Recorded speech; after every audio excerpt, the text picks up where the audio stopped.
इंद्रियां और चाहे 5 कर्म की इंद्रियां हो, पांचों इंद्रियां ज्ञान की और पांचों इंद्रियां कर्म की, ये अपने अपने विषयों में वर्तन कर रही हैं।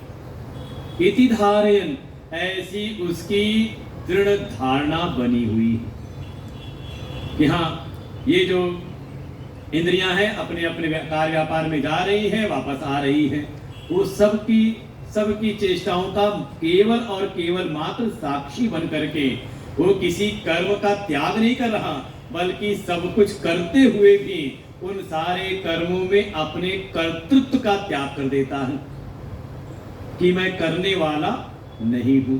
और यही हो जाता है कर्म संन्यास।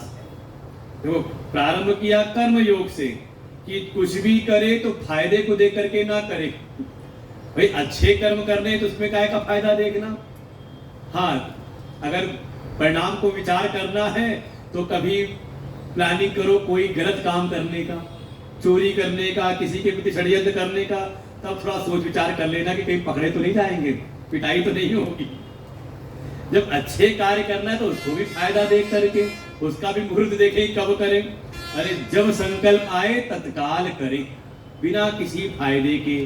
तो आप करेंगे भोक्तृत्व के अभिमान का त्याग करके। जब हम कर्म करते हैं तो ऐसा कर्म योग हमारे भीतर वो पात्रता उत्पन्न करता है कि धीरे धीरे ये जो कर्तृत्व का अभिमान है इसका हो जाता है त्याग।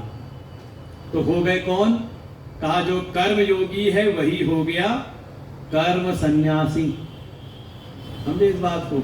और ये केवल और केवल संभव है अपने आत्म स्वरूप में दृढ़ स्थिति प्राप्त होने के बाद, क्योंकि वो आत्मा ही निर्व्यापारो ही अयम आत्मा। क्योंकि समस्त क्रियाओं से, समस्त चेष्टाओं से ये जो आत्मा है बिल्कुल इससे शून्य है और इसी को कहते हैं अकर्म। अब चौथे अध्याय में जो शब्द श्लोक आ रहा है बार बार, कर्मणि अकर्म यह पश्येत। देखो ये श्लोक में घटित हो गया कि सभी कर्मों को करते हुए उसकी दृष्टि अपनी अकर्म आत्मा में स्थित रहती है, उससे वो बिल्कुल भी लिप्त नहीं होता। इसलिए ऐसी स्थिति प्राप्त करना ही जीवन का परम लक्ष्य है। तो कैसे करें? तो भगवान कहते हैं साधन क्या था, किसकी विशेषता बताई थी प्रारंभ में, तयोस्तु कर्म संन्यासात् कर्म योगो विशिष्यते। अगर आप इस प्रकार जो कर्म संन्यास की स्थिति दिखाई गई है, आत्म स्वरूप में ही जो पूर्ण स्थिति दिखाई गई है, उसकी प्राप्ति करनी है तो अभी हमें साधना प्रारंभ कर रहे हैं। तो हमारे लिए साधना क्या हो गई? कहा कर्म योग की साधना। तो भगवान पुनः अब कर्म योग को फिर परिभाषित करते हैं, जो तीसरे अध्याय में करके आ चुके हैं, चौथे अध्याय में भी उसका विषय लिया था। अब यहाँ पर पुनः कर्म योग को फिर लेकर के आते हैं कि वास्तव में कर्म योग है क्या, कर्म योग का स्वरूप क्या और कर्म योग का प्रयोजन क्या हो, किस लिए कर्म योग करना है, या कह दो किस लिए सत्संग करना है। आज तक प्रश्न चलेगा तो 10वां और 11वां 2 श्लोक भगवान समझाते हैं इस बात को। और फिर 12वें अध्याय में जो कर्म योग करते हैं उनको क्या परिणाम मिलता है, और जो कर्म योग नहीं करते केवल कर्म का वर्तन करते हैं तो उनके जीवन में क्या परिणाम घटित होता है। तो 11, 12, 13, पहले 10, 11, 12, तो पहले 10वां श्लोक पढ़ते हैं। ब्रह्मण्याधाय कर्माणि संगम त्यक्त्वा करोति यः, ब्रह्मण्याधाय कर्माणि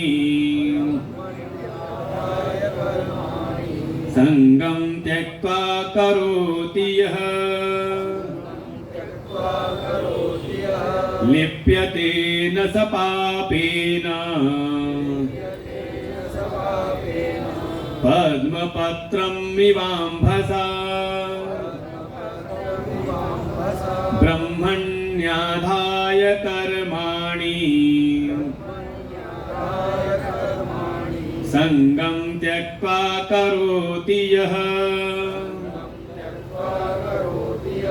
लिप्यते न स पापेन पद्मपत्रम् इवाम्भसा। एक बड़ा प्रसिद्ध एक लोकोक्ति है कि हम कैसे रहते हैं, हम बिल्कुल वैसे रहते हैं जैसे कीचड़ में जल में कमल हो, बिल्कुल निर्लिप्त रहते हैं, कहीं भी जाते हमें कोई प्रभाव पड़ता नहीं।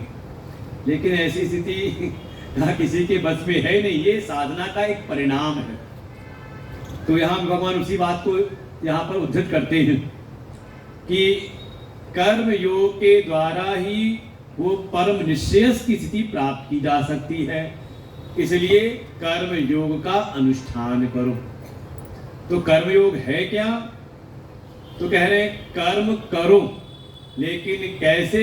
कहा ब्रह्मणि आधाय, उसका ब्रह्म में ही निक्षेप करके, अर्थात ब्रह्म में ही उसका समर्पण करके। ये बार शब्द आ रहा है, ईश्वरार्पितम नेच्छया कृतम, ईश्वर अर्पण भाव से, कि ये जो हमारा कर्म है ये हमें परमात्मा की ओर लेकर के जा रहा कि नहीं जा रहा।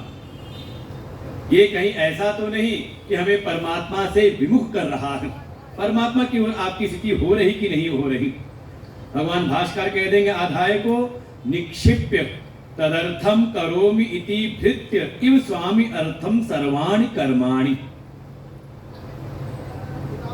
कि जैसे कोई सेवक अपने स्वामी की प्रसन्नता के लिए कर्म करता है और उसका कोई उद्देश्य नहीं, ऐसे ही हमारे जीवन के जो भी कर्म हैं वो परमात्मा की प्रसन्नता के लिए हो, अपने लाभ के लिए नहीं, अपनी सुविधा के हिसाब से नहीं तो ज्यादातर देखो तो पूजा पाठ भी, अपनी उपासना को भी हम अपनी सुविधा के अनुसार करते हैं। जैसा हमको अच्छा लगता है वैसे ही हम भगवान की सेवा करते हैं, कभी जानने का प्रयास नहीं करते कि भगवान को क्या अच्छा लगता है। अच्छा भाई, आपकी कोई सेवा करे, एक तो ऐसा सेवक हो जो अपने मन से जो उसको अच्छा लगे वो आपकी सेवा कर दे, लेकिन आप उससे अगर कोई अपेक्षा करो तो उसको उस पर वो ध्यान ना दे। अरे मान लो 2 बच्चे हों आपके, एक बच्चा तो ऐसा है आपकी खूब सेवा कर, खूब व्यवस्थाएं आपके लिए करता है, लेकिन आपकी इच्छा को जानने का प्रयास नहीं करता, और कोई ऐसा है कि शायद ज्यादा सेवा आपकी ना कर पाए, लेकिन कभी आपने कोई इच्छा प्रकट की, कोई उससे अपेक्षा की, उसने तत्काल जैसे भी तैसे करके उसने उसको पूरा किया। तो हृदय को कौन सा भाएगा, अपने मन से सेवा करने वाला या आपके मन के अनुसार चलने वाला? सो मम प्रिय, वो ज्यादा हमको प्रिय लगता है जो हमारा अनुशासन मान करके हमारी सेवा करता है। तो ऐसे ही हमारे जीवन में जो कर्म हो वो ईश्वर की प्रसन्नता के लिए हो। तो फिर मन में बात आएगी, ईश्वर कौन से कर्म से प्रसन्न होते हैं? जाना पड़ेगा कि नहीं जाना पड़ेगा? कहा उसके लिए फिर आना पड़ता है सत्संग में। सत्संग में आकर के आप फिर इसकी चर्चा सुने कि भगवान को क्या प्रिय है और भगवान को क्या अप्रिय है, और जान करके जो भगवान को प्रिय हो, भगवान के अनुकूल हो, वैसा आप अनुष्ठान करो। भाई कम से कम शुरुआत भोजन से ही हो जाए। क्या खाना है? कहा जो भगवान को प्रिय हो, जो हम ठाकुर जी को भोग लगा सकते हो वही हम ग्रहण करें। अच्छा, कई लोग बड़े समझदार होते, कहते नहीं नहीं, हम आज बृहस्पतिवार है इसलिए आज के दिन हम नहीं छूते, हम नहीं खाते। आज मंगलवार है इसलिए हम, कोई है तो नहीं ऐसा कोई खान पान की शुद्धि? वो लोग समय के हिसाब से बना करके रखते हैं, और देखा जाए तो हर दिन तो भगवान का ही है। कौन सा ऐसा दिन भगवान का नहीं है? हर दिन परमात्मा के ही है। अच्छा, जो चीज आप भगवान को बाहर अर्पण नहीं कर सकते, तो भगवान तो भीतर भी है, और भीतर आप दे रहे हो। तो इसी अध्याय के आखिरी में आएगा, भोक्तारम यज्ञ तपसाम, भगवान कहते हैं मैं समस्त भोगों का भोक्ता मैं ही हूं। जो भी आप भीतर लेकर के जा रहे हो उसको पचाने का काम कौन कर रहे हैं? वही कर रहे हैं, परमात्मा ही। तो जो चीज आप भगवान को बाहर अर्पण नहीं कर सकते, तो वही परमात्मा तो आत्मा रूप से, अंतर्यामी रूप से भीतर विराजमान है, उनको हम कैसे अर्पण करें? है कि नहीं? विचार होना चाहिए कि नहीं होना चाहिए? तो ब्रह्मणी आधाय हमारा हर एक कर्म, हमारी हर एक चेष्टा कैसी हो? कहा भगवान को प्रिय लगने वाली। भगवान ने जो विधान बनाए हैं, जो धर्म का विधान बनाया है, धर्म का हमारे जीवन में अनुष्ठान हो, इसके लिए शास्त्रों का स्वाध्याय, शास्त्रों का सत्संग अनिवार्य है। और जो जो शास्त्रों ने निषिद्ध किया जिन चीजों को, इसलिए कर्मों के विधान में आएगा नित्य, नैमित्तिक, उपासना, काम्य, निषिद्ध और फिर प्रायश्चित। ये 6 प्रकार के कर्मों का विधान हमारे वेदों में मिलेगा। उसमें हम नित्य नैमित्तिक जो कर्म बताए गए हैं उनको करें, उनका अनुष्ठान करें, कामनाओं का त्याग करके। भूल चूक कहीं हो जाए तो उसके लिए प्रायश्चित का अनुष्ठान कर लें, लेकिन भूल करके भी निषिद्ध कर्म जो कहे हैं उनको हम ना करें, तो हो जाएंगे हमारे सब क्या? ब्रह्मणी आधाय, ब्रह्म को अर्थात परमात्मा को समर्पित ऐसे कर्म हो। और साथ ही संगम त्यक्त्वा करोति यह, जो कोई ऐसे करता है संग का त्याग करके। किस चीज का संग? तो कहा फलासक्ति का, फल के आग्रह का ये जो संग है इसका त्याग करके। जो बात पूछी कि हाँ अच्छा सत्संग करना है तो उसका फायदा क्या? का फायदे की बात को किनारे करके जो ऐसा करता है। और संग का त्याग तो ऐसा, भगवान भास्कर कहेंगे मोक्षे अपि फले, मोक्ष की भी उसको चिंता नहीं रहती। उसको लगता है कि ऐसा कर्तव्य बताया गया है, ऐसे साधन बताए गए हैं, तो अपने साधनों में लगा रहता है। जैसे मान लो कभी एक स्थिति ऐसी होती है, देखो कोई अगर फल की चिंता करता रहे तो कर्म करते समय उसका ज्यादातर ध्यान रहता है परिणाम पे, फल मिलेगा कि नहीं मिलेगा, होगा कि नहीं होगा।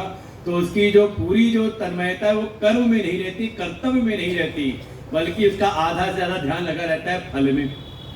परिणाम स्वरूप उसका जो उचित फल होना चाहिए वो उसको प्राप्त नहीं होता। जैसे किसी को लग जाए चोट और गया डॉक्टर के पास, डॉक्टर ने बांध दी उसको पट्टी, कहा 3 दिन बाद आना, 3 दिन बाद पट्टी खोलेंगे। लेकिन होता क्या है, पट्टी बंधी है तो बार बार बीच में क्या होता है, खोल को देखते रहते हैं ठीक हुआ कि नहीं हुआ, ठीक हुआ कि नहीं हुआ। तो क्या होता है, कई बार घाव बिगड़ जाता है। ऐसे ही जब हमारा चित्त फल में आसक्त है तो जो कर्म है वो उचित रूप में नहीं हो पाते, कहीं ना कहीं उसमें कोई ना कोई दोष आने की संभावनाएं बढ़ जाती हैं।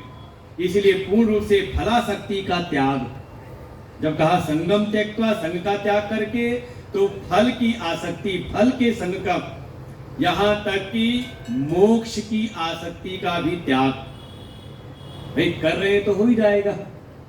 और ये आप देखें तो कथाओं में स्पष्ट रूप से दिखाई देगा। कभी आप महाराष्ट्र की अगर चर्चा सुने श्रीमद् भागवत महापुराण में, तो वहां वर्णन आता है कि जब भगवान ने निकुंज में गोपियों का आवाहन किया, बांसुरी के द्वारा एक एक गोपी का नाम लिया, तो गोपियां धर्म, अर्थ, काम, मोक्ष चारों पुरुषार्थों का त्याग करके, बुद्धि में होती है धर्म की भावना, उसका त्याग किया, बाहर होता है अर्थ काम, उसका त्याग किया, और साथ ही मोक्ष तक का भी त्याग करके। और गोस्वामी तो इस बात को स्पष्ट चौपाई में लिख देते हैं, एक भक्त के हृदय का भाव अगर वो भक्ति में लगा है, भगवान के चरणों की सेवा में लगा है, तो किसी फायदे के लिए नहीं, किसी प्रयोजन की सिद्धि के लिए नहीं, तब वो प्रार्थना करता है अर्थ न धर्म न धर्म रुचि गति न चाहूं निर्वाण। अर्थात ना तो अर्थ की चाह है, ना धर्म की चाह है, ना किसी काम की चाह है, और ना ही गति न चाहूं निर्वाण। जन्म जन्म रति राम पद यह वरदान न आन। इस वरदान से बढ़ करके कोई और वरदान नहीं चाहते कि हर समय हमारे चित्त की जो प्रीति है वो भगवान के चरणों में लगी रहे, अर्थात भगवान की सेवा में हम लगे रहे। ये है कर्मयोग की पराकाष्ठा। जिस समय आप इस भाव के साथ कर्म करते हैं कि हमारे कर्म भगवान के अनुकूल हों, धर्म से प्रेरित हों और साथ ही फल इच्छा से रहित हों, फल की आसक्ति से रहित हों स्वयं। और देखो यही परम प्रेम भी है। दो शब्द आते हैं, मोह और प्रेम। कई बार लोग कहते हैं थोड़ा मोह तो आवश्यक है ना घर परिवार चलाने के लिए, का वो समझ लो, बात को समझ नहीं रहे। वहां पे मोह की नहीं, वहां आवश्यकता है प्रेम की। और जब मोह से युक्त होकर कोई घर परिवार में रहता है तो उसको दुख मिलने से कोई बचा नहीं सकता, क्योंकि मोह का परिणाम है शोक। प्रेम में दुख नहीं मिलता, प्रेम में व्यक्ति को आनंद की प्राप्ति होती है। संभावना ये है कि हम जिसको प्रेम समझ रहे हैं शायद वहां पर मोह हो। देखने में एक ही समान है, बड़ा उसमें एक राग दिखाई देता है आपस में, बस अंतर ये है कि मोह में अपनी कामनाएं, अपनी इच्छाएं प्रधान होती हैं, अपनी चाह प्रधान हो जाती है। और प्रेम, प्रेम का स्वरूप है वहां अपनी चाह नहीं, बल्कि जिससे हमारा प्रेम है, जिससे हमारी प्रीति है, उसकी इच्छा सर्वोपरि हो जाती है, उसका सुख प्रधान हो जाता है। तत्सुखे सुखित्वम। इसलिए प्रेम कहा जहां पर अपना कोई सुख भी ना रहे। और जब कहीं अपने सुख की इच्छा बनी हुई है तो समझ लें अभी आपका पूर्ण समर्पण है ही नहीं। तब आपके जो कर्म हैं वो ब्रह्मणी आधाय, ब्रह्म में, परमात्मा में अभी अर्पण नहीं हुए हैं। अभी तो अपनी इच्छाओं को लेकर के हम जीवन जी रहे हैं। और ऐसा है तो फिर कर्मयोग नहीं। लेकिन जो कोई इस प्रकार से परमात्मा पे अर्पण बुद्धि हो और अपनी चाह को किनारे करके अगर कोई कर्म करता है, अर्थात उसके जीवन में कर्म योग हो रहा है, तो ऐसा कोई है तो लिप्यते न स पापेन स न लिप्यते पापेन। ऐसे कर्मयोगी को जो पाप है वो पाप लिप्त नहीं करते। अब ऐसा नहीं कि पाप कर्मों में लगा हुआ है, वास्तव में साधक के लिए जो भी बंधनकारी, चाहे वो पुण्य ही क्यों ना हो, वो भी पाप के समान ही होते हैं। भाई कोई भी कर्म जो फल का उत्पादन करे वो तो उसके लिए बंधन ही है ना। अगर पाप का तो फल है ही, अगर पुण्य का भी फल है तो का वो भी बंधनकारी होते हैं। इसलिए कह रहे उसको किसी प्रकार के कोई कर्म उसको लिप्त नहीं करते। वो सब कुछ करते हुए भी सभी कर्मों के प्रभाव से निर्लिप्त रहता है। किसी प्रकार का उसका संबंध कर्मों से नहीं होता। बिल्कुल वैसे ही जैसे पद्म पत्रम इवाम्भसा, जैसे कमल का दल, कमल पत्र जल में रहता है लेकिन जल से निर्लिप्त रहता है, जल उसको गीला नहीं करता, ऐसे ही ये कर्मयोगी है। तो क्या करे फिर? तो कुछ प्रयोजन तो हो ना। और देखो एक बात तो है, ये भीतर कहीं ना कहीं जो मम भाव है ना, जो भीतर ममत्व है, आसक्ति है, तो संतों ने कहा ये आसक्ति क्या है? कहा जो आ तो सकती है लेकिन जल्दी जाती नहीं, जा नहीं सकती। ये भीतर जो मम भाव है, ममता है, क्योंकि जब तक मन की स्थिति बनी हुई है, अभी आत्म स्वरूप स्थिति हुई नहीं तो मन आदि की सत्ता बनी हुई है, तो जब तक मन है तो मन कहीं ना कहीं ममता का आश्रय खोजता ही खोजता है। इसलिए क्या करें? कहा अगर ममत्व भी हो, आसक्ति भी हो तो संसार में ना हो, वहां से निकाल करके उस ममता आसक्ति को जोड़ दे परमात्मा से, तो वो तभी कर्मयोग सच सकता है आपके जीवन में। जब तक ममता का कोई श्रेष्ठ आश्रय ना जीवन में हो तब तक ममता आपके जीवन से निर्मूल नहीं होती। वो कहीं ना कहीं लगी रहेगी। आप एक जगह से छोड़ोगे तो कहीं और जाकर के लग जाएगी। ये जीवन में हो रहा है। तब कहा सब कई ममता ताग बटोरी, मम पद मन ही बांध बर डोरी। ये जो जगह जगह आपने ममता लगा रखी है, जननी जनक बंध सुतदारा तनु धनु भवन सुहृद परिवारा, इन सब जगह से ममता को निकाल करके परमात्मा के चरणों में हम अपनी ममता को समर्पित कर दें। भगवान में हो जाए मम भाव। जैसे मां पार्वती भी है तो वो भी कहती है विश्वनाथ मम नाथ पुरारी, ये जो मम भाव है ये परमात्मा से जुड़ जाए और भीतर भाव हो कि मैं मनुष्य नहीं, मैं कर्मी नहीं, बल्कि मैं भक्त हूं, तभी तो कोई पूर्ण सार्थक होगा, और कोई उपाय है नहीं। अपने मनुष्य अहम को आपको भक्त अहम बनाना पड़ेगा। जैसे ही आपने परमात्मा को अपना मान लिया, आपके कर्म उनको समर्पित हो जाते हैं। कैसे? कहा जैसे आपने अपने आप को माना कि मैं पिता हूं, तो आपके जीवन के किए हुए कर्म कहां समर्पित हो रहे हैं? फिर का पुत्र के दायित्व में है कि नहीं? आपने कहा मैं मां हूं, तो आपके जो कर्म कहां समर्पित हो रहे हैं? जहां आपने मम भाव जोड़ लिया। आपने कहा मैं परिवार का हूं, तो आपके जो कर्म है वो परिवार को समर्पित हैं। ऐसे ही आपने अपना जो मम भाव है उसको जोड़ दिया परमात्मा से। मैं प्रभु का हूं, मैं भगवान का हूं, तो आपके जो कर्म है, आपके समस्त कर्म स्वतः ही परमात्मा को अर्पित हो जाएंगे। लेकिन मम भाव ऐसे ही बने जैसे परिवार में मम भाव करते हो, केवल कहने सुनने के लिए नहीं। भाई भगवान से अगर अपनापन जोड़ा है, भगवान के अगर हम भक्त बने हैं, तो चाहे जो भाव भी हो, जो संबंध आपने जोड़ा हो, तो जैसे संसार के संबंधों का निर्वहन करते हैं, उनकी सेवाओं की हमें स्मृति बनी रहती है, वैसे ही भगवान की सेवा की भी स्मृति बनी रहे। तभी हो सकता है, केवल मुंह जबानी नहीं कि हाँ मैं भगवान का और भगवान मेरे हैं।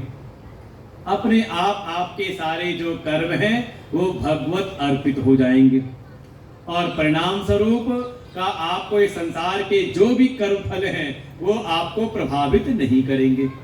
ऐसा है, इसलिए तो हमारे जो भी कर्म हो वो कैसे हो, किस प्रकार से हो, तो आगे अगला श्लोक कहा, कायेन मनसा बुद्ध्या केवलैरिन्द्रियैरपि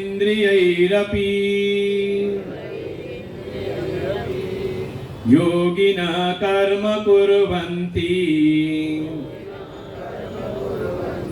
संगं त्यक्त्वात्मशुद्धये। कायेन मनसा बुद्ध्या केवलैरिन्द्रियैरपि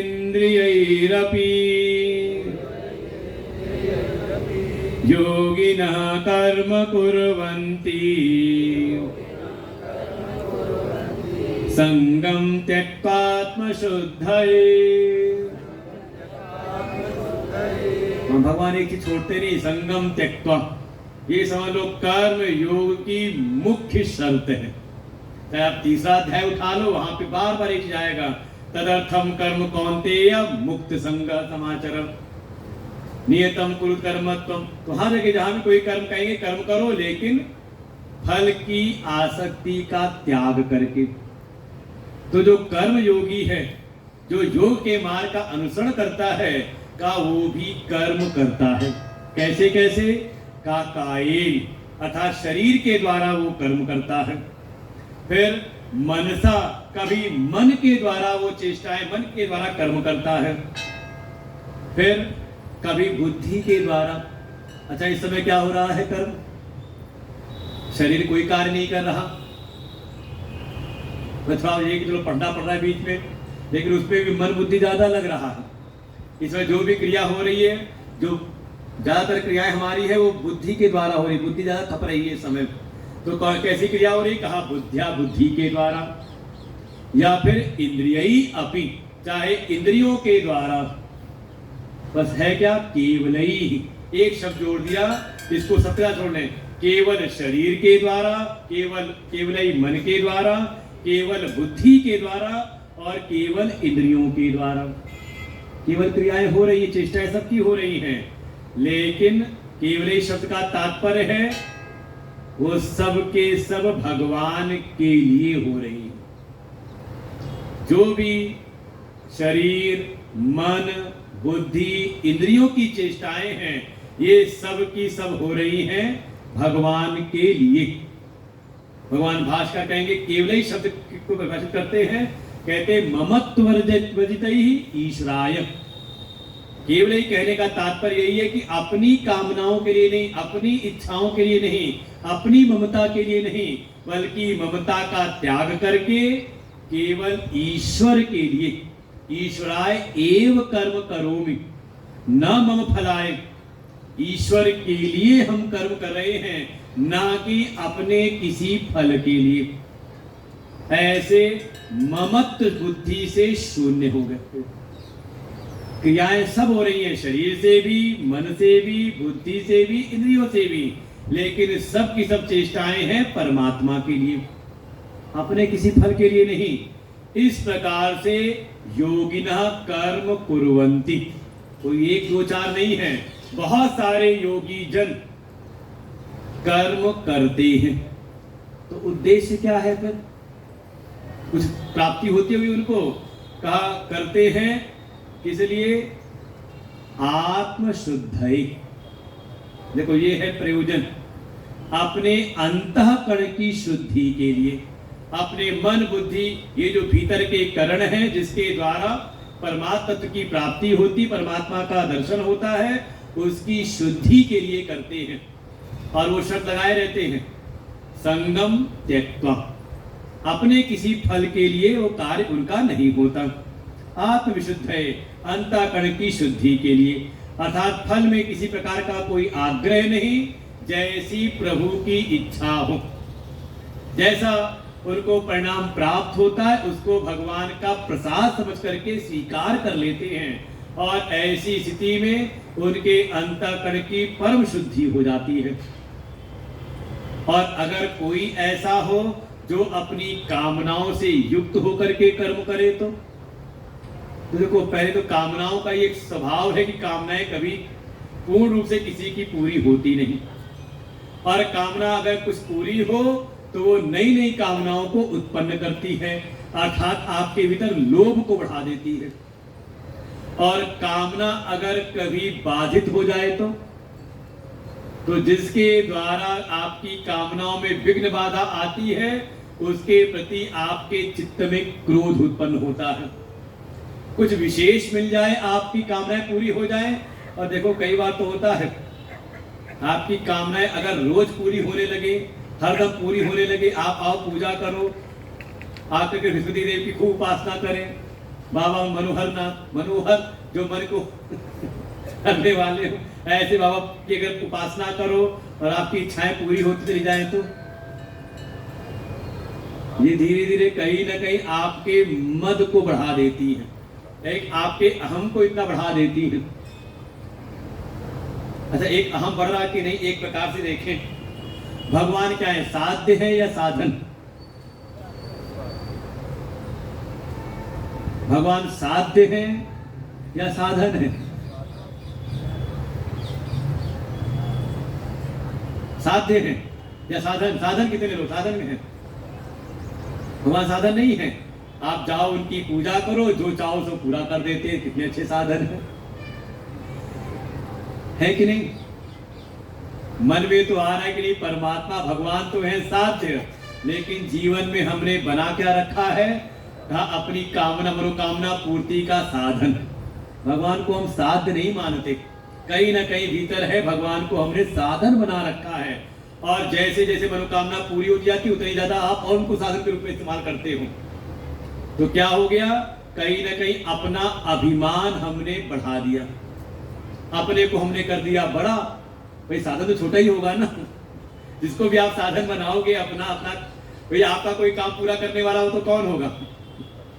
क्या नाम दोगे उसको? अब आप नाम जो देना चाहो समझ लो, लेकिन है तो हो तो गए, वो साधन छोटे हुए ना। तो कहीं ना कहीं हमारे ये सूक्ष्म रूप से मद को बढ़ाते हैं।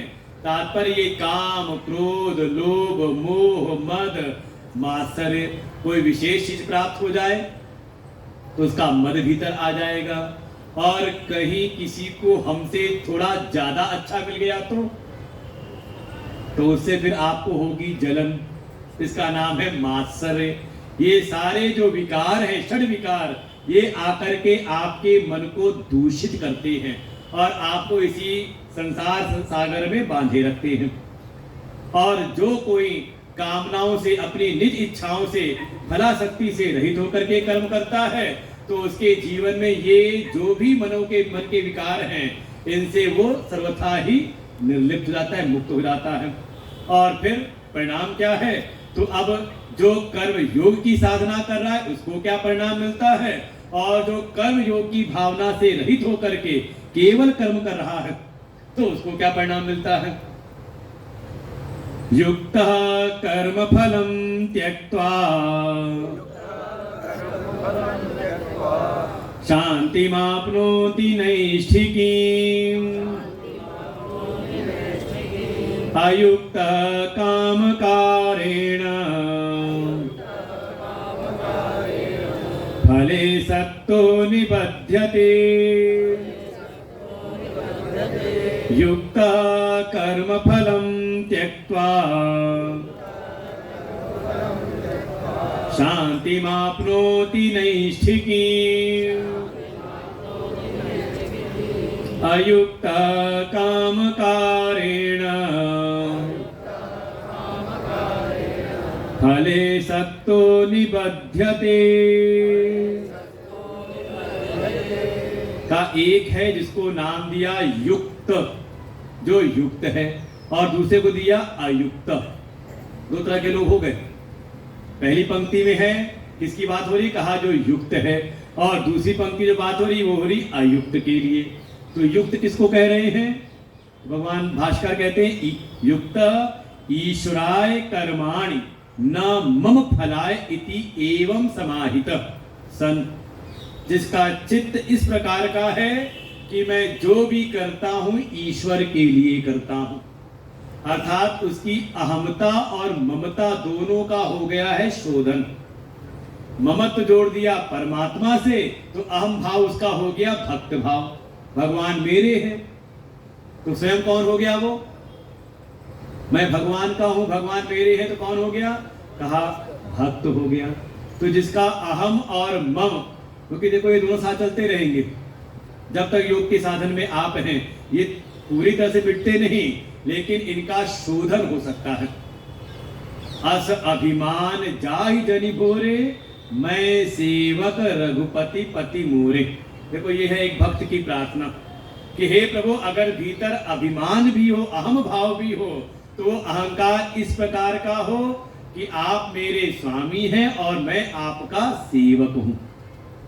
मैं संसार का सेवक नहीं हूं, दुनिया का नौकर नहीं हूं। अगर नौकर भी बनूं तो किसका? हम चाकर रघुवीर के। अगर सेवक भी बनना है, भक्त करना है, तो बने भगवान के। तो जिसने अपनी अहमता और ममता दोनों को ही समर्पित कर दिया परमात्मा के चरणों में, तो परिणाम उसके जीवन में जो भी कर्म हो रहे हैं वो हो रहे हैं ईश्वर के लिए ही, ईश्वर की प्रसन्नता के लिए, ईश्वर की प्रीति के लिए, ईश्वर की प्राप्ति के लिए। ऐसा हो गया। इस कोई है तो वो है युक्त। साथ ही कह रहे हैं, जो बात अभी तक स्पष्ट नहीं कह रहे थे वो हम समझा रहे थे उस बात को, अब यहाँ पे भगवान स्पष्ट कह रहे हैं, कर्म फलम त्यक्त्वा। देखो अभी इतना स्पष्ट नहीं कहा था, जगह संगम त्यक्त्वा कह रहे थे। और संग किसका रहता है? यही जो मन के भीतर है। फायदा क्या होगा, क्या फायदा मिलेगा, इसका फल क्या होगा, परिणाम क्या होगा, ये जुड़ा रहता है मन के भीतर। अब भगवान स्पष्ट कह रहे हैं, कर्म फलम त्यक्त्वा। कर्म त्यक्ता नहीं कहा, सावधान है, नहीं बात समझानी मुख्य रूप से। अध्यात्म की साधना, भगवान की भक्ति की साधना कर्म का त्याग करके नहीं प्रारंभ होती। कर्म तो करने ही है। जैसे अभी संसार में आसक्त होकर कर रहे थे, अब परमात्मा में आसक्त होकर के, परमात्मा में समर्पित होकर के कर्म तो हो रहे हैं। लेकिन ये जो भीतर कहीं ना कहीं चिंता लगी रहती है कर्म फल की, फल का जो आग्रह भीतर रहता है, इससे त्याग करके कर्म फलम त्यक्त्वा, पूरा पढ़ना, इतना मत पढ़ना, कर्म त्यक्त्वा, कर्म का त्याग करके ही, क्योंकि ऐसी कोई बात अभी तक भगवान ने इस कर्म संन्यास के अध्याय में नहीं कही। तो युक्तः कर्म फलम त्यक्त्वा, जो कोई अपने फल के, अपनी इच्छा के फल के त्याग करके कर्म योग में से युक्त रहता है, तो फल क्या होता है उसको? तो कहा आपनोति, वो प्राप्त करता है। किसको प्राप्त करता है? तो कहा शांति, कहा वो शांति को प्राप्त करता है। तो कहा वो शांति तो हमें भी मिल गई, भी सत्संग में बैठे हुए मन बड़ा शांत है। तो संभावना है कि सत्संग में बैठे तो शांत है, और जैसे ही बाहर निकलो और देखा चप्पल गायब, तो क्या कहाँ गई शांति? का चप्पल के साथ में शांति भी चली गई हमारी। तो ऐसी शांति नहीं कि कभी तो मन बहुत शांत हुआ और कभी मन हो गया अशांत। ये आने जाने वाली शांति नहीं। कैसी शांति? तो शब्द लगा दिया नैष्ठिकीम, बिल्कुल पक्की आत्यंतिक आने जाने वाली शांति नहीं, उसका चित्त परम शांति को प्राप्त हो जाता है। और ये घटित कहां पे होगा? कहा अपने आत्म स्वरूप में स्थिति प्राप्त होने पर, अर्थात वो अकर्म स्वरूप आत्मा में ही स्थिति प्राप्त कर लेता है। कौन? कहा जो कर्म योग की साधना करते हुए चलता है। कर्म योग की साधना के द्वारा उसके अंतःकरण की शुद्धि हुई, और अंतःकरण शुद्धि के द्वारा उसके भीतर कर्म संन्यास की स्थिति प्राप्त हुई, अर्थात वो अकर्म स्वरूप आत्मा में ही स्थित हो गया, और परिणाम स्वरूप उसको परम शांति की प्राप्ति हो जाती है। अच्छा, कोई ऐसा है जो इस तरह से उसने कर्मयोग की साधना नहीं की, तो अब उसकी बात भी कहते हैं, अगर फल को त्याग करके केवल अपने लिए ही कर्म करने में लगा हुआ है, अपनी इच्छाओं अपनी कामनाओं से पेट हुए कर्म कर रहा है, तो ऐसे व्यक्ति को नाम दिया अयुक्त, जो अयुक्त है, असमाहित, जिसका चित्त अभी परमात्मा से जुड़ा हुआ नहीं है, अपने स्वार्थ के लिए ही प्रयत्न करता है, प्रयासरत रहता है। तो ऐसा जो प्राणी है वो फले सक्त, देखो इसलिए अयुक्त युक्त नहीं हो पाया, अयुक्त रहा। क्यों? क्योंकि उसके प्रत्येक कर्म फल से आसक्त थे, कर्म फल की आसक्ति को लेकर के वो कर्म कर रहा था, बिना फायदे के किसी काम में लगता नहीं था। तो परिणाम स्वरूप उसके भीतर की जो कामनाएं थी, उसके भीतर का ये जो काम था, उस काम के कारण ही हेतु बनती है उसके भीतर की कामनाएं, और वो कामनाएं उसको बांधती है, बंधन में डाल देती हैं। अयुक्त काम कारेण फले सक्तो निबद्धते, ये कामनाएं उसको फल में आसक्त करके, फल में ही अहम भाव करा करके उसको बार बार फलों के भोग कराने के लिए उसको बार बार बंधन में, कर्म बंधन में डालती है। तो क्या चाहिए आपको? कर्म का बंधन या कर्म से मुक्ति?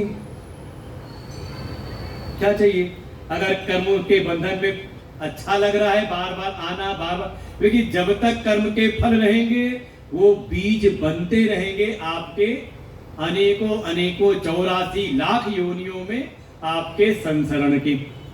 जैसे कर्म हुए वैसी आपको योनियां प्राप्त होंगी, और कोई कमी नहीं है। 84 लाख चॉइस है, ये तो असंख्यता की गणना है। मर्जी आपकी, आराम से घूमते फिरते रहो नए नए कपड़े पहन करके। ये भगवान की कृपा है, कुछ पुण्य फलों का प्रभाव है कि मनुष्य का हमें ये शरीर प्राप्त हो गया, और नहीं तो और कहीं बन के आ गए बंदर तो लोग दे दे के भगाते रहते, आज आ नहीं रहा है तो सत्संग सुनने भी नहीं देते। तो ऐसे दोनों का वर्णन कर दिया। तो उपाय तो यही है कि हम कर्म योग की साधना के द्वारा अपने अंतःकरण की शुद्धि करें, और फिर उस शुद्ध अंतःकरण के बल से सब कुछ करते हुए भी कर्म संन्यास के ज्ञान में हमारी निष्ठा हो जाए, और फिर परिणाम है परम शांति की प्राप्ति। लेकिन इसी संसार में मन में होगा कि जब हम कर्म योग के द्वारा अंतःकरण शुद्धि और कर्म संन्यास के द्वारा अपने आत्म स्वरूप में स्थिति हम प्राप्त कर लेंगे, तो स्थिति हमारी कैसी होगी? तो अब ऐसे जो ज्ञानी हैं, जो कर्म संन्यास की पराकाष्ठा अर्थात आत्म स्वरूप में जिनकी स्थिति हो गई है, उनकी स्थिति कैसी है, उनके लक्षण क्या हैं? तो अगले श्लोक में 13वें श्लोक में जो परमार्थदर्शी हो गए हैं, जो पूर्ण रूप से कर्म संन्यास की स्थिति को प्राप्त हो गए हैं, उनका लक्षण सर्वकर्माणि मनसा सन्न्यस्यास्ते सुखं वशी नवद्वारे पुरे देहि नैव कुर्वन्न कारयन्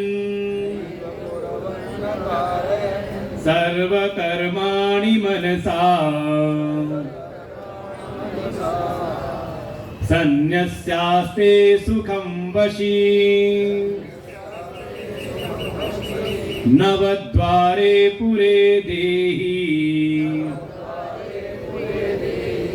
नैव कुर्वन्न कारयन्।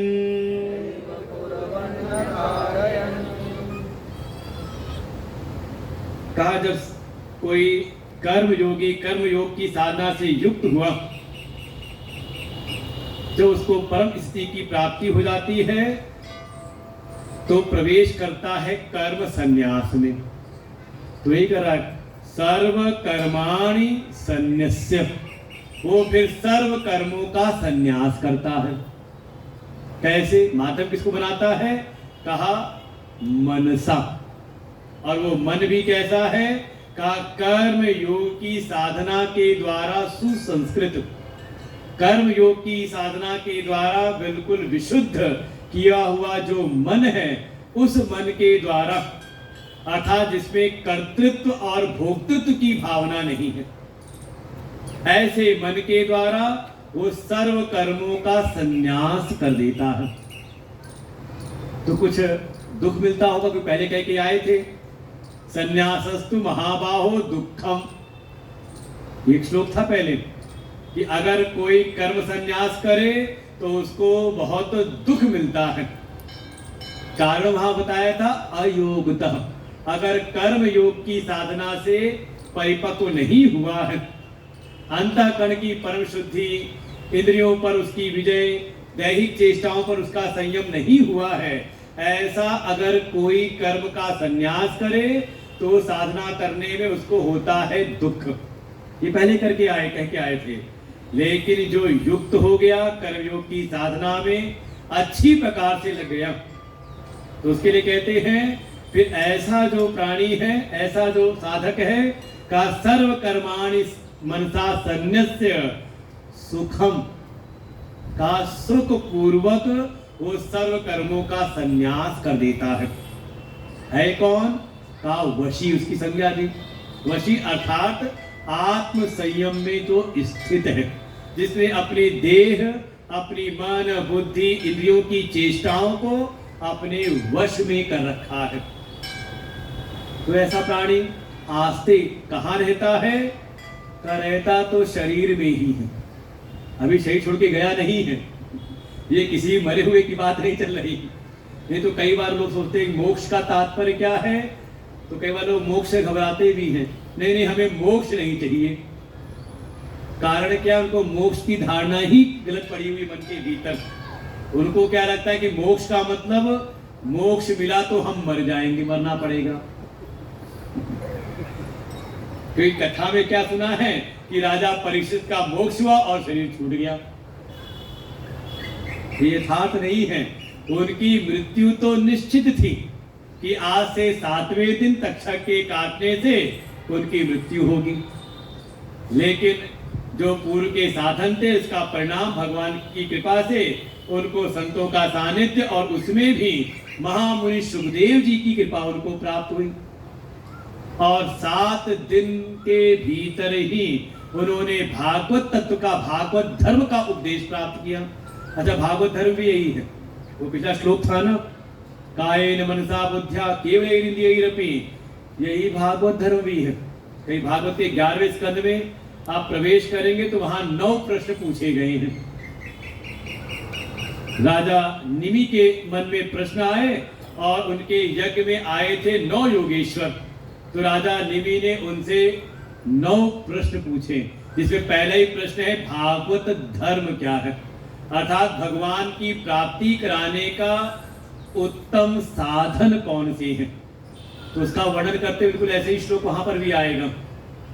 कायेन मनसा बुद्ध्या केवलैरिन्द्रियैरपि, कि शरीर, मन, बुद्धि, वाणी और अपने स्वभाव से भी हम जो कुछ करें नारायणायेति समर्पयित, हम भगवान को समर्पित कर दे। यही भागवत धर्म भी है। ऐसा ही तो ऐसा जो कोई प्राणी है जिसने कर्म योग की साधना के द्वारा बिल्कुल अपना संयम बना करके रखा है, ऐसा जितेंद्रिय अपनी इंद्रिय, शरीर, मन आदि की चेष्टाओं को जिसने अपने वश में कर रखा है, ऐसा जो प्राणी है वो सर्व कर्मों का संन्यास करके आस्ते अर्थात स्थित रहता है। कहां पर? का नव द्वारे पूरे। ऐसा जो देही है, जीवात्मा है, वो जो प्राणी है, कहां रहता है? का 9 द्वारों वाले पुर में। कौन सा 9 द्वार वाला पुर? का ये 2 आंख ऊपर के, 2 ये कान, 2 नासिका का, 1 मुख, 7 ऊपर और जन्नेन्द्रिय और मल द्वार 2 नीचे के, ये द्वार ही है। और हमारे शास्त्र में बड़ा विचार है कि आगे कौन सी गति होगी। तो विचार क्या था कि इसका जो निष्क्रमण हुआ है प्राण का, वो कहां से हुआ है? आंख से निकला है कि कान से गया है? इसलिए देखो जब कोई हो जाएगा उसकी आंख बंद कर दी जाती है, कान और नाक में रुई लगा दी जाती है। भाव ये है कि अगर ऊपर से जहां से इसका प्रवेश हुआ है वहीं से इसका निष्क्रमण हो जाए तो का वो योगियों की गति है। इसे बड़े योगियों का ये फट जाता है मूठा जो है, और जिसका नहीं फटता है तो सारे छिद्र बंद करके वो एक क्रिया की जाती है, कपाल क्रिया, और यहाँ पर एक प्रहार किया जाता है सिर के ऊपर कि जिससे ये कुछ फटे, और यहाँ से अगर जीव भीतर अटका हुआ है तो इसका निष्क्रमण यहाँ से हो जाए तो शेष गति मानी गई है। लेकिन जीवन पर्यंत अगर योगिक साधनाएं नहीं की, थोड़ा सात्विक जीवन नहीं हुआ तो और भोग में ही रत रहे, तो संभावना है कि अगर नीचे के द्वार से निकल गए तो कहा गया निश्चित ही अधोगति है। तो थोड़ा ध्यान साधना, थोड़ा सात्विक विचार, आहार विचार की शुद्धि, थोड़ा सत्संग, जो सत्संग संग में आते हैं, सत्संग की सेवा में, सत्संग की साधना में लगे रहते हैं, उनका तो माना जाता है कि बहुत अधोगति नहीं होती, उनके ऊपर के चक्र जागृत होते रहते हैं। तो ऐसा है, कहाँ रह रहा है वो? का 9 द्वारों से युक्त इस पुर में ही, इसको भी नाम दिया है पुर। ये शरीर क्या है? का रहने का एक आयतन है, ये घर है, इसमें हम रहते हैं। और देखो जैसे घर में खिड़कियां दरवाजे होते हैं ना आने जाने के, तो इसकी ये खिड़की दरवाजे हैं, हम आँख से निकलते हैं फिर वापस आते हैं, कान से निकलते हैं तो घूमने टहले जाते हैं और जा करके वापस आते रहते हैं। तो ये 9 द्वारों वाला ये जो पुर है, अर्थात शरीर में ही रहते हुए वो जो शरीरी है, जो देही है, जो जीवात्मा है, वो ये शरीर में रहते हुए ही जब सर्व कर्मों का संन्यास कर देता है और ऐसा करके अपने आत्म स्वरूप में स्थित हो जाता है, तो सब कुछ करते हुए भी न एव कुर्वन्, वो कुछ नहीं करता, और न कार्यन, और ना ही किसी से कुछ करवाता है। ये तात्पर्य इतना ही है कि वो अपने उस आत्म स्वरूप में ही अवस्थित हो गया है। और आत्मा कैसी है? का निर्व्यापारो ही आत्मा, आत्मा में किसी प्रकार की कोई चेष्टा, कोई क्रिया विक्रिया नहीं होती, इसलिए बिल्कुल वो निर्विकार स्वरूप में वो स्थित हो जाता है। कौन? कहा जो कर्म योग की साधना करते हुए जिसने अंतःकरण की शुद्धि प्राप्त की, पूरा क्रम बताया, सत शुद्धि, ज्ञान प्राप्ति, सर्व कर्म संन्यास, ज्ञान निष्ठा क्रमेण, देखो क्रम बताया पूरा। पहले ज्ञान योग की साधना के द्वारा अंतःकरण की शुद्धि, उस अंतःकरण की शुद्धि में ज्ञान की निष्ठा हुई। कैसी ज्ञान निष्ठा? कहा आत्मनिष्ठा, आत्मस्वरूप के बोध के द्वारा कि मैं ये शरीर आदि नहीं हूं, मैं इंद्रिय मन बुद्धि नहीं, बल्कि मैं आत्मा हूं। अपने आत्म स्वरूप का बोध प्राप्त करके उसमें ही स्थित हो जाता है और शरीर मन बुद्धि इंद्रियों की जो भी चेष्टाएं हैं उसमें आत्म भाव नहीं करता, अर्थात सर्व कर्म संन्यास मन से करते हुए का सुख पूर्वक रहता है, आनंद में रहता है। कहां पर? का इसी शरीर में। देखो ये स्थिति है, इसको नाम दिया जीवन मुक्ति। मिलेगी कैसे? का बिना सत्संग के नहीं मिलती। पूरा एक क्रम बताया इसको भी। सत्संगत्वे निसंगत्वम, निसंगत्वे निर्मोहत्वम, निर्मोहत्वे निश्चल तत्वम, निश्चल तत्वे जीवन मुक्ति। भज गोविंदम गोविंदम भज मूढ़मते। तो प्रसंग शुरू हुआ था ना सत्संग से। सत्संग का क्या प्रभाव है? का जब हम करते हैं सत्संग अर्थात सत का संग, जो स्वयं सत तत्व में प्रतिष्ठित हैं, सत तत्व में ही सत में जिसकी स्थिति हो गई है, ऐसे सत पुरुषों का जब हम करते हैं संग, तो उनके साथ रहते रहते उनके संग के प्रभाव से हमारे भीतर भी आती है असंगता।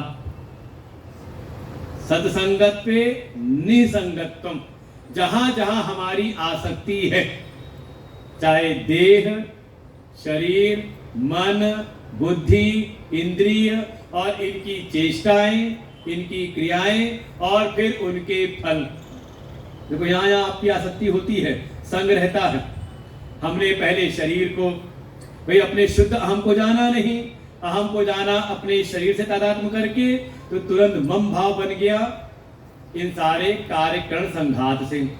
देह आदि जो संघात हैं, देह आदि जो समूह हैं, मन बुद्धि चित्त इंद्रियां आदि, इनमें हमने किया आत्म भाव, इनमें हो गया मम भाव। फिर इनके द्वारा जो होने वाली क्रियाएं हैं, इनके द्वारा होने वाले जो कर्म हैं, उसमें आपका मम भाव बना।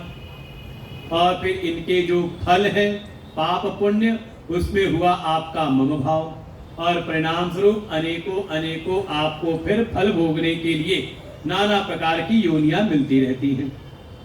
लेकिन जब किसी ने सुना सत्संग, तो सत्संग के द्वारा उसकी जहां जहां आसक्ति थी, वो सारी आसक्तियां धीरे धीरे हो गई शिथिल। एकाएक नहीं होगी, लेकिन धीरे धीरे जब निरंतर आप सत्संग में कम से कम 4 दिन तो है ना, चौथा दिन है, चौथा दिन सुनते सुनते कम से कम जो पहले से सुन रहे हैं, कुछ तो मन में असर पड़ा होगा कि हाँ हम कहाँ पे अपना आग भाव बना करके रखे थे, मम भाव किसमें, शरीर आदि में। तो कुछ तो शिथिल हुआ ना। अब कभी शरीर में कोई स्थिति होगी तो मन में आएगा नहीं शरीर मैं नहीं हूँ, मन में तो आ ही जाएगा ये भाव। तो कैसे हुआ? कहा सत्संग के द्वारा। सत्संग के प्रभाव से ही जहां जहां हमारी आसक्ति है, वो वहां से हट करके कहां लगती है? कहा अपनी आत्मा में, या फिर कह दे परमात्मा में। अब सुबह का सत्संग हो गया, सुबह वाले तो यही था, उसमें भी कल के प्रसंग में हाँ, संगा सस्सु विधीयताम भगवतो भक्ति ऋणाधीयताम। देखो जब कोई सत्संग करता है, तो सत्संग के प्रभाव से उसकी जहां जहां आसक्ति ममता लगी हुई है, वहां से निकल करके वो जुड़ जाती है भगवान में। उसका जो अहम मम भाव है वो जुड़ता है परमात्मा से। तो बिल्कुल हुआ ऐसे ही। और जब परमात्मा जुड़ गया तो निसंगता धीरे धीरे उसके जीवन के जो मोह है उनको मिटाती है। सत्संगत्वे निसंगत्वम, निसंगत्वे निर्मोहत्वम, उसके मोह को नाश करती है। जब सत्संग हमें धीरे धीरे असंगता आई, शरीर आदि की जो ममता थी वो दूर हुई, तो भीतर जो इसके लिए हम कोई न करने योग भी जो कर्म थे उनका हमने किया त्याग, भीतर एक निर्मोह की स्थिति आ गई। थोड़ा भीतर के जो अज्ञान थे, अज्ञान अंधकार छट गए तो निर्मोह हुआ। और जैसे ही मोह के बादल छटे तो आपको अपने आत्म स्वरूप में स्थिति प्राप्त हुई, निश्चल तत्व। अभी तो हम सुनते हैं कि मैं आत्मा हूं, लेकिन कब तक? कहा जब तक सत्संग में है। और सत्संग के बाहर गए तो फिर पता नहीं क्या क्या बन जाते हैं। सज्जन दुर्जन, हाँ भक्त बनेगा तो ठीक है, लेकिन कौन कौन सा रूप धारण कर लेते कुछ पता नहीं। तो क्या है, अभी उस तत्व में अभी निश्चल नहीं हुए हैं, अभी तो चलायमान रहते हैं। कभी तो समझ में आता है कि मैं आत्मा हूं, और जरा सी परिस्थिति प्रतिकूल हुई तो आत्मा से हम अनात्म तत्वों में आ जाते हैं। तो निश्चल तत्व कैसे होगा, जब लगातार आप सत्संग सुनते रहेंगे और तत्व में निश्चलता आ जाए, तो अचल भाव हो जाए आत्म तत्व में, तो इसी का नाम है जीवन मुक्त। आप शरीर में रहते रहते ही अपने सारे कार्य व्यापार करते हुए भी का आप बिल्कुल रहते हो निर्मुक्त। संसार के जो कर्म हैं वो आपको प्रभावित नहीं करते। नव द्वारे पुरे देही, ऐसा जो देही है नव द्वारों में वाले पुर में रहते हुए भी ना तो कुछ करता है और ना ही इंद्रिय आदि से कुछ करवाता है, अर्थात वो अपने उस आत्म स्वरूप में निश्चल स्थिति को प्राप्त कर लेता है। कैसे, भगवान कहते हैं बिल्कुल जैसे मैं हूं, क्योंकि आत्म स्वरूप में स्थिति होते ही आत्मा सो परमात्मा, आप बिल्कुल परमात्मा स्वरूप हो जाते हो। तो भगवान अब अपनी स्थिति को भी बताते हैं 2 श्लोकों में। न कर्तृत्वं न कर्माणि लोकस्य सृजति प्रभो, न कर्म फल संयोगम् स्वभावस्तु प्रवर्तते,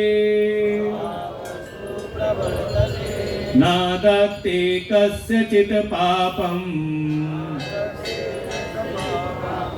न चैव सुकृतं विभु,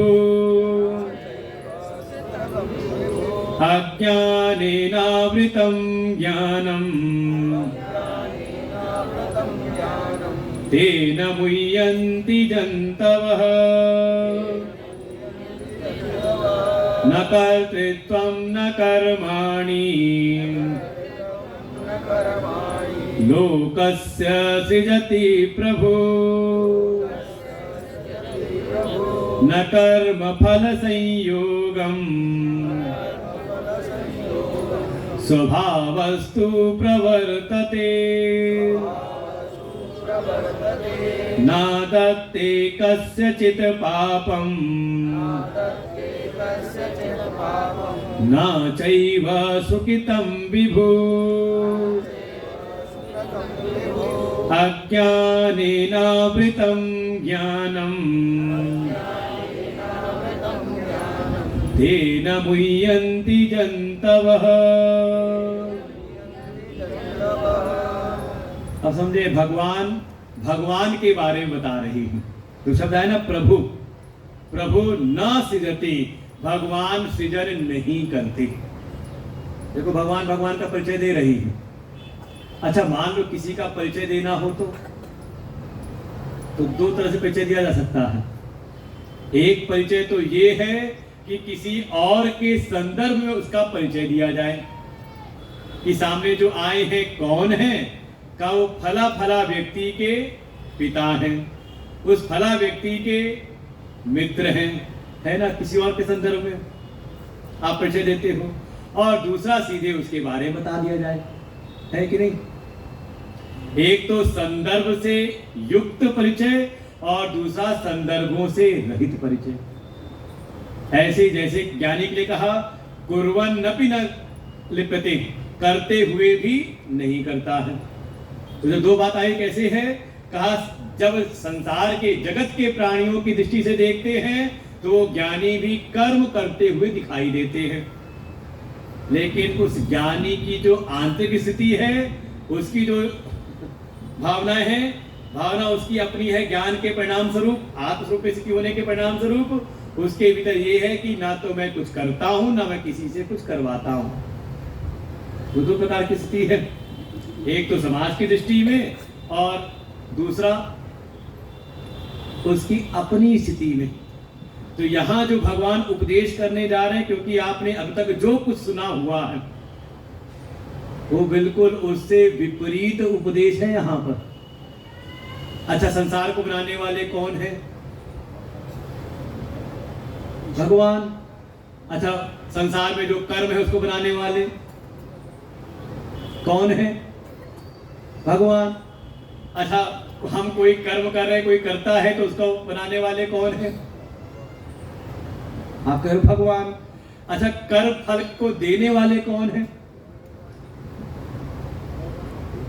कौन है? आप कहो भगवान। लेकिन अब भगवान अपनी स्थिति से अपने बारे में बता रहे हैं। क्या बता रहे हैं? कह रहे प्रभु न सृजति, जो प्रभु है, जो ईश्वर है, वो सृजन नहीं करते। किसका किसका? का कर्तृत्वम। जो कर्तृत्व है, ये जो करने की जो है, करने वाला जो है, ये कर्तापन जो है का, इसका सृजन नहीं करते। ना कर्माणि, कर्मों का सृजन नहीं करते। इस लोक में ना तो कर्म का सृजन और ना कर्म करने वाले का सृजन। तो बचा क्या? कहा कर्म फल की बात जो थी कि भगवान फल देने वाले हैं, कर्माध्यक्ष हैं, फल देने वाले हैं। कर्तुराज्ञा प्राप्यते फलम, हमने पढ़ा था कर्तु ईश्वर की आज्ञा से ही कर्म फल का विधान होता है। तो भगवान कहते हैं वो जो प्रभु है ना, ईश्वर है, ना कर्म फल संयोगम। इस संसार में, इस लोक में का कर्म करने वाले के जो कर्म फल हैं उसको भी देने वाले, संयोग कराने वाले भी प्रभु नहीं है। अरे हम तो फिर इतना देते आ रहे हैं, रोज अपना बढ़िया पूजा उपासना करते और आचार्य जी कहते हैं अब हाथ में जल ले लो, जलम आदाय, जल लिया और फिर कहेंगे ओम शिवार्पणमस्तु, नारायणम अर्पणमस्तु या दुर्गा अर्पणमस्तु पढ़ते होंगे। तो हम तो रोज अर्पण कर रहे हैं भगवान को। भगवान आगे कहते हैं ना, वही जो परमात्मा है उनका दूसरा नाम दिया विभु, कहा जो सर्वव्यापक तत्व है, अर्थात जो अनेक प्रकार से प्रकट हो सकते हैं, ऐसे जो प्रभु हैं विभु रूप में परमात्मा जो है, ना आदत्ते कस्यचित् पापम, कस्यचित् किसी के भी, भगवान कहते हैं ना तो वो पाप को ग्रहण करते हैं, तो पुण्य लेते होंगे। वही होता है ना, भगवान अगर हमारे कर्मों का फल माफ कर दे, पाप सबसे ज्यादा पापी को पाप के फल को क्षमा कराना चाहते हैं, वही अर्पण करना चाहते हैं। तो ना तो किसी के पाप को ग्रहण करते हैं और साथ ही ना चा एव सुकृतम विभु, वो परमात्मा किसी के सुकृत अर्थात पुण्य भी नहीं लेते। तो ये जो खेल चल रहा है अर्पण करने का, ये सब परमात्मा स्वीकार कर लेते हैं। हमने इतनी सेवा अर्पण की और कहते ही आ रहे कर्मयोग की साधना क्या करो, कहा भगवान को अर्पण भाव से करो। ईश्वरार्पितम नेच्छयाकृतम, हम तो सारे कर्मों को भगवान को अर्पण करके भाव से कर रहे थे। ये कर्म होते क्या है? भगवान कहते जो भी होते हो, लेकिन मैं ना तो किसी के पाप लेता हूं ना किसी के पुण्य लेता हूं। तो ये सब चल रहा है, कैसे हो रहा है सब चीजें? तो कह रहे अज्ञानेनावृतम ज्ञानम, ये सबका जो ज्ञान है, जो सबकी जो समझ है, उसको एक अज्ञान ने आवृत कर लिया है, ढक दिया है। और इस अज्ञान के अंधकार से मोहित होने के कारण ही ये सारे जो जंतु हैं वो ऐसे मोहित हो रहे हैं।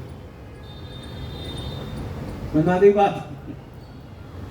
नहीं समझ में आई तो फिर कल सुनते हैं इसके आगे की, क्योंकि विषय कुछ टिपिकल है। देखो भगवान, एक बात चिंतन करके रखना, मैंने एक संकेत किया था, एक तो संदर्भ के आधार पर जब चर्चा करते हैं तो अलग परिचय हो जाएगा, और जब संदर्भों से रहित करेंगे तो परिचय अलग हो जाता है। ऐसे ही परमात्मा का जो परिचय है, एक तो है सोपाधिक। तो जो आपने अभी तक पुराणों की कथा सुन रखी है कि भगवान ही सृष्टि का सृजन करते हैं, और सृष्टि के सृजन में मुख्य हेतु है कर्म, कर्म, कर्तृत्व और कर्मफल संयोग। भाई कर्मफल ना होते तो हम आते ही क्यों? भाई फल भोगने में तो आए हुए हैं। तो ये जो सारी आपने चर्चाएं सुनी हुई हैं, ये है परमात्मा का सोपाधिक वर्णन, उपाधियों से, माया उपाधि से युक्त उनका वर्णन। इसको आप कहते हो सगुण साकार। जो सगुण और साकार होकर के जब होते हैं तो वही फिर हो जाते हैं ईश्वर रूप में। वो सृष्टि का सृजन भी करते हैं, सृष्टि की स्थिति बनाए रखते हैं और साथ ही सृष्टि का संहार भी करते हैं।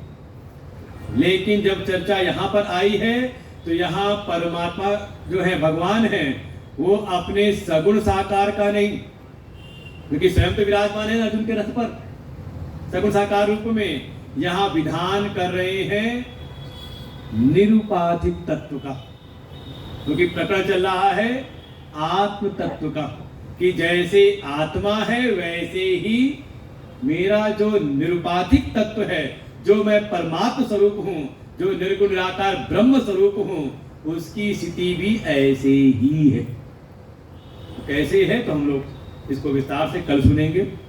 ईश्वर के 3 स्वरूप बता दिए, ध्यान दें अगर तो 3 श्लोकों में। एक तो अकर्ता स्वरूप, उनमें कोई कर्तृत्व नहीं। फिर दूसरा बताया अभोक्ता स्वरूप भी, वो कोई किसी कर्म के भोक्ता नहीं है, चाहे कितना आप अर्पण कर रहे हो। उन्हें स्पष्ट कह दिया ना दत्ते कथित पापम ना चाहिए सुकृतम विभु, मैं किसी के कर्म फल को भी नहीं लेता, तो भोक्ता भी नहीं हूं। और फिर तीसरा है प्रकाशकत्वात्, प्रकाशक के रूप में भगवान है, सबके कर्मों का केवल प्रकाशन कर रहे हैं। ये बात समझाई। आगे हम लोग कल सुनते हैं। आज यहीं पर विश्राम लेते हैं। ओम पूर्णमदः पूर्णमिदं पूर्णात् पूर्णमुदच्यते पूर्णस्य पूर्णमादाय पूर्णमेवावशिष्यते। ओम शांति शांति शांति।